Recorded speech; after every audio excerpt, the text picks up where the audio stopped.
Somehow, I avoided getting sucked into the constant battleground of social media. Some way or another, I simply was able to not engage with the large majority of these products that were created to be a hub of open expression and due to the failings of humanity, devolved into, Twitter and Facebook.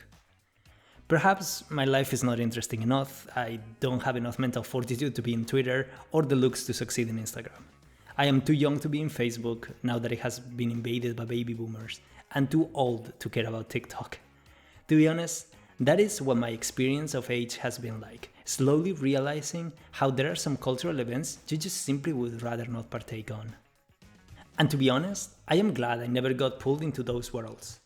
And part of me is low-key terrified that as this channel grows, presence in other media sites is inevitable. All of this, of course, has one exception: the pretentious middle brother of social media. The family member that goes to Christmas dinner in a suit and talks about his rented Tesla. Facebook with a tie. Yes, I am talking about LinkedIn. I talked about how when I was getting started as a consultant, the shift in careers came accompanied with mounting tension and a feeling of just not knowing what to do. And when I finally decided to quit my job, the only thing that made me convinced that everything would be okay and gave me the fortitude to move to Germany without so much as an interview were those ads asking for technical consulting professionals. I thought that if there was so much demand, there was simply no way for me to fail. But if LinkedIn was so pivotal in my life, then why am I saying that the corporate social media company should be improved? Well, I believe that LinkedIn could be so much more, and it is definitely leaving money on the table. If you want to know how I would improve LinkedIn, stick around. Welcome to Rebel Economics, where we explore interesting topics in the worlds of business and economics. Today, we will cover why current LinkedIn features kinda suck, and propose a few improvements that would drive revenue, user interaction, and even help the online job portal reach a new generation. If any of this seems promising, please consider subscribing. We have tons of content on business, finance, and economics, like how the Switch was able to save a devastating Nintendo, whether the euro was a mistake for the EU, or why you simply deserve a 3-day weekend. So stick around and join us as we uncover why LinkedIn kinda sucks. But first, for some brief history. LinkedIn is a social media company that was launched in 2003 with the objective of taking the vertical of the corporate and career-specific social media market. The platform allows its users to post, comment, and react in a connected web of users that are able to see each other's content. The company has evolved in the last 2 decades to successfully satisfy the requirements of a social media platform that is driving usability and increasing the total size of its user base year on year for the largest part of the previous nearly 20 years. Differently from other social media sites like Facebook, the content that users largely create in the platform tends to be of an exclusively corporate or career-oriented nature. For example, LinkedIn is the place where you would publish a post about a new professional certificate that you earn, while it will not generally be your first stop to post about other non-work tangential events in your life, like a wedding or a summer vacation. It is important to note, however, that the stifling nature of this posting content has felt somewhat restricting for both the company and the users. On the one hand, the users of the company feel that, while perhaps not going all the way towards quote-unquote Facebook content, there should be a much higher degree of spontaneity and acknowledgement of the multifaceted nature of our corporate selves. Essentially, under the banner of expressing a much more holistic interpretation of the individuals beyond the curated professional facade we're forced to display in corporate settings, users want to show that there is an actual human behind the job title.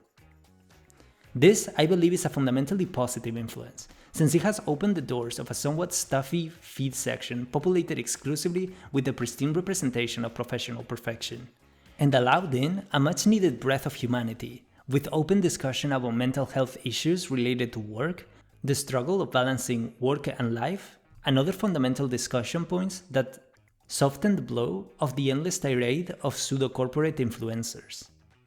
The issue of the transitioning identity of LinkedIn is a bit more complicated when contemplated from LinkedIn's perspective.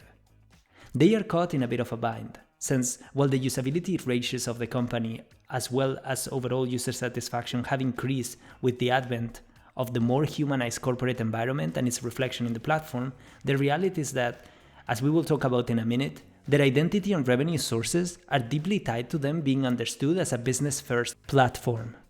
Certain fundamental KPIs related to their success and profitability as a company stem necessarily from LinkedIn users being pre-qualified and in a business mindset.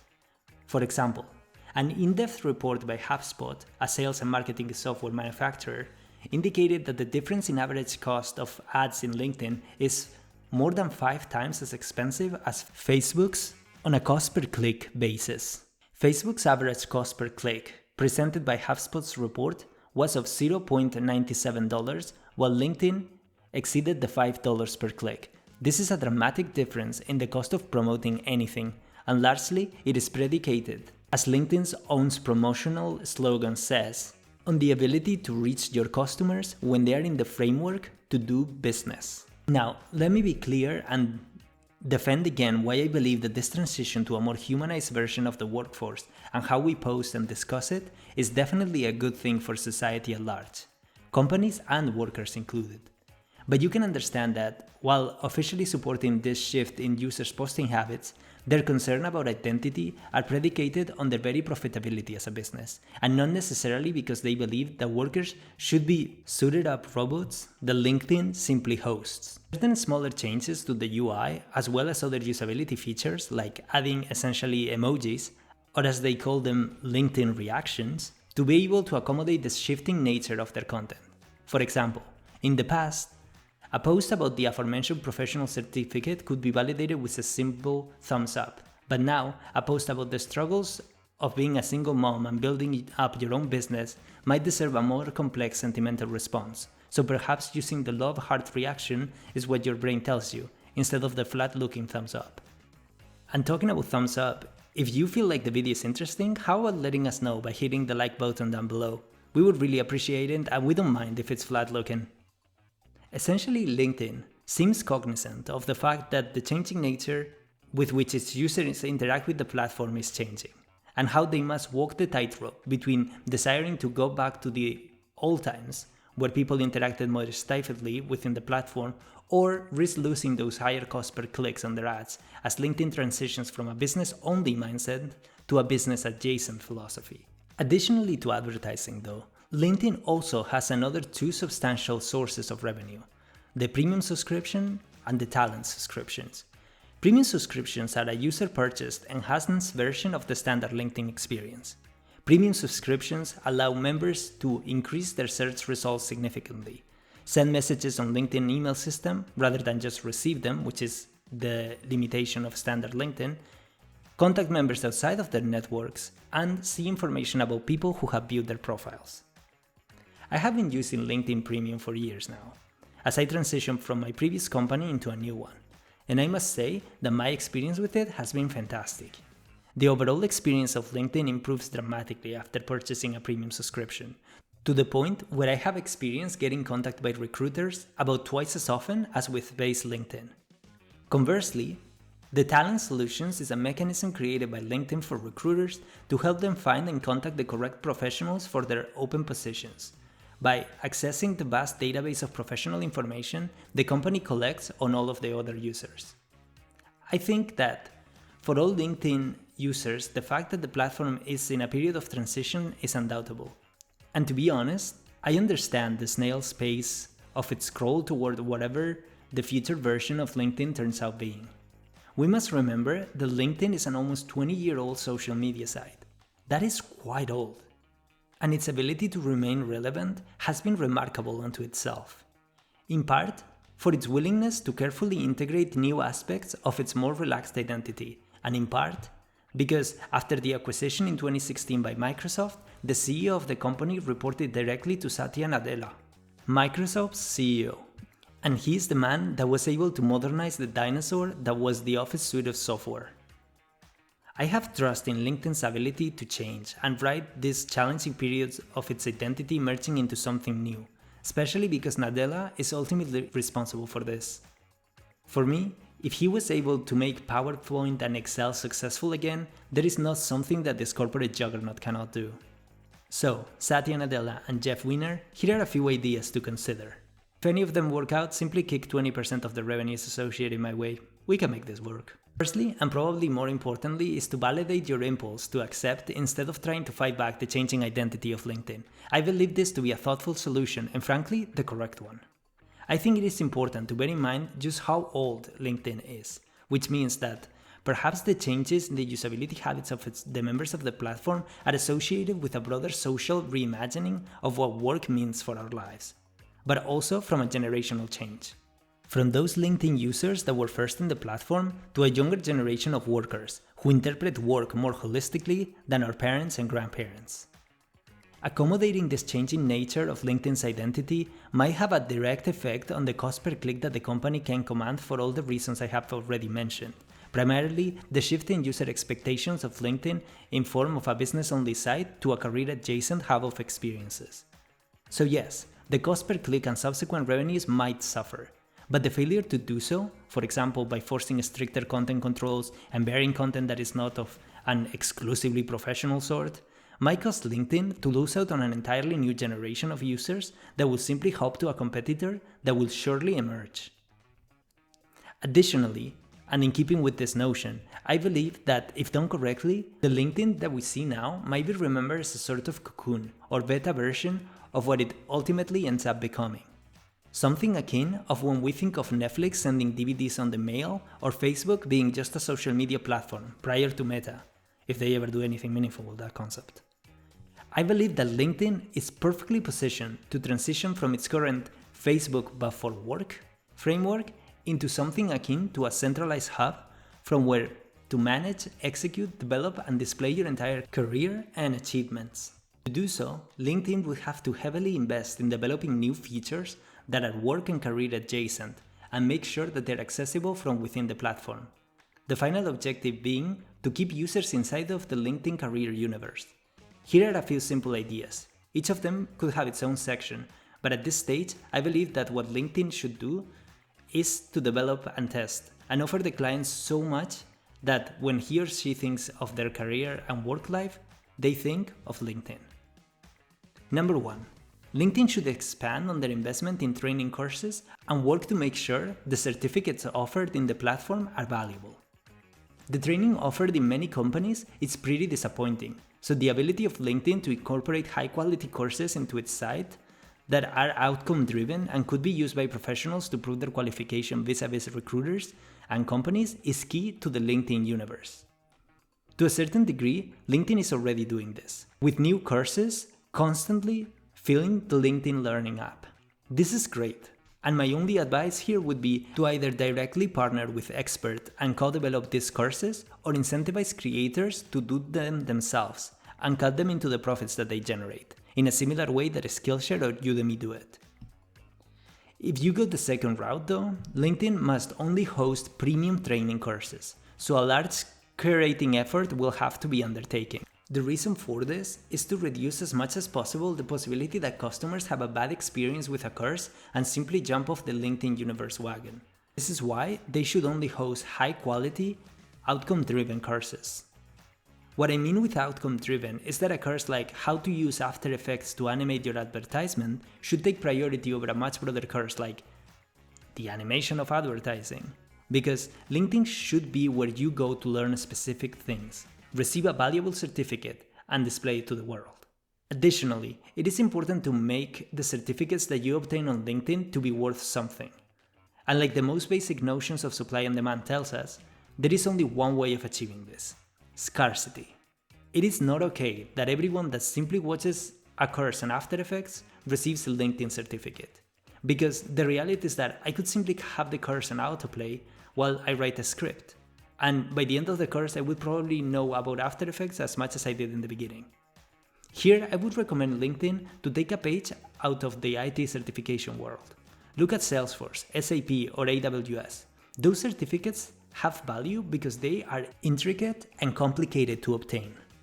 If someone tells you that they are a certified integration architect in Salesforce, they show you the credential, you can well believe that they have been around the multiple system APIs more than they have been around their friends and family for the last year.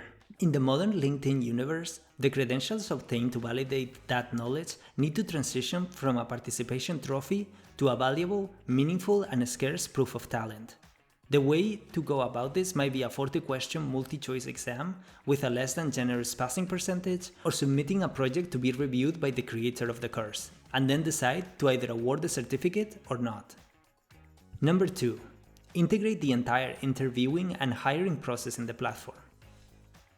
It is always surprising to me that LinkedIn is perfectly comfortable to let the interviews be arranged from their platform but executed outside of it.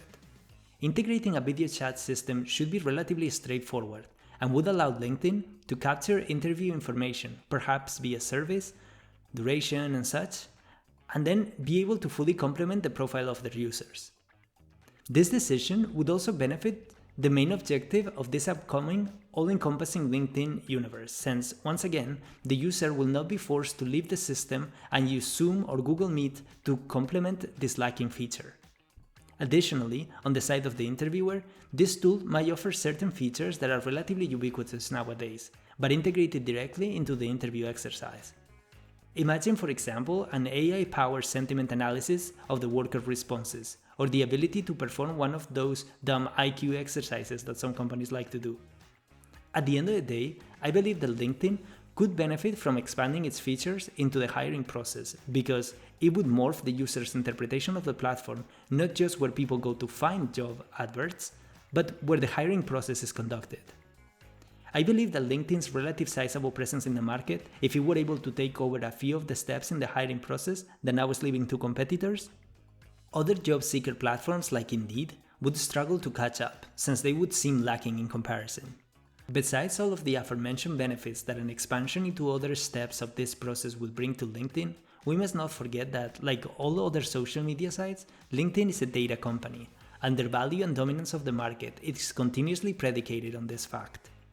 Integrating further steps of the hiring process in the platform would add further dimensions to the user profile that the company already has for each of its members. And through tools like a review of the company at the end of the interview, or once a worker changes companies, LinkedIn could develop a substantial database on companies as well.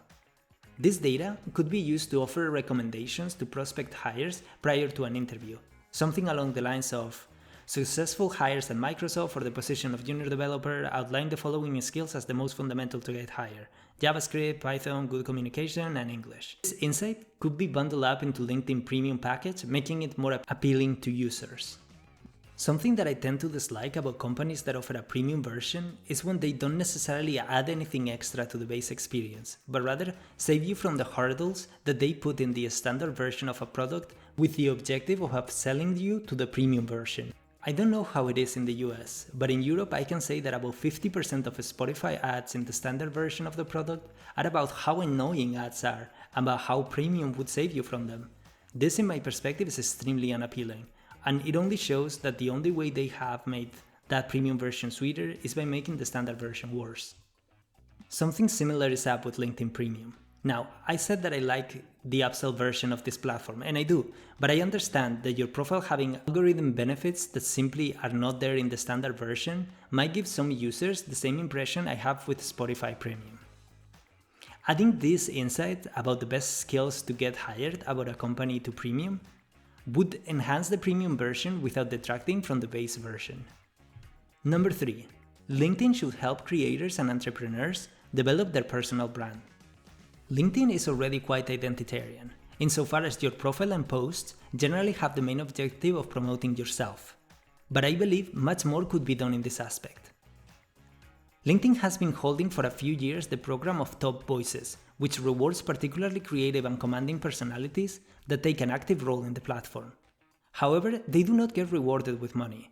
The relationship between the creator and LinkedIn is somewhat one-way, whereby it is up to the influencers to establish relationships with brands they promote.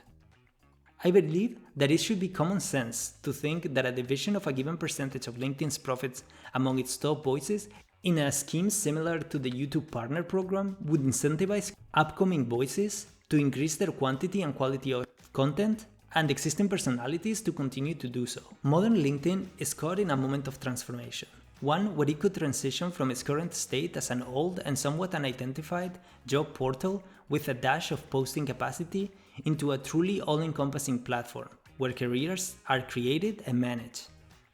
Now, these are only the skeletons of some ideas, and I am not trying to say that I know more than the army of people LinkedIn has developing features and testing them every single day of the year. Far from it.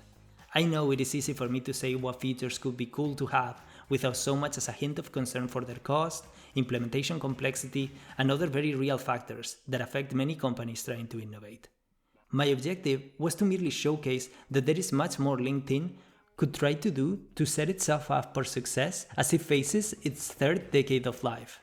Who knows, maybe in 10 years LinkedIn will no longer be remembered as a job and professional social media at all, and we might start thinking about it more along the lines of a true professional ecosystem, where careers are created, they're boosted, and are improved.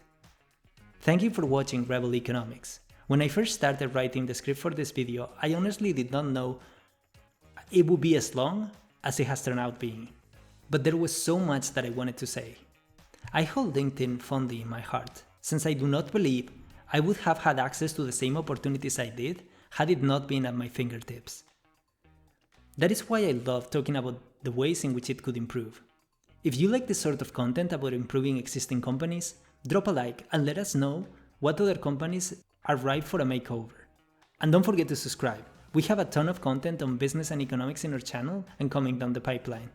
If you're still in the mood for business content, then why not check our Amazon video on the ways that the platform is abusing its sellers? Or alternatively, you could check our video on why in democracies it could be said that we're buying our votes with our taxes. Thank you for watching this video.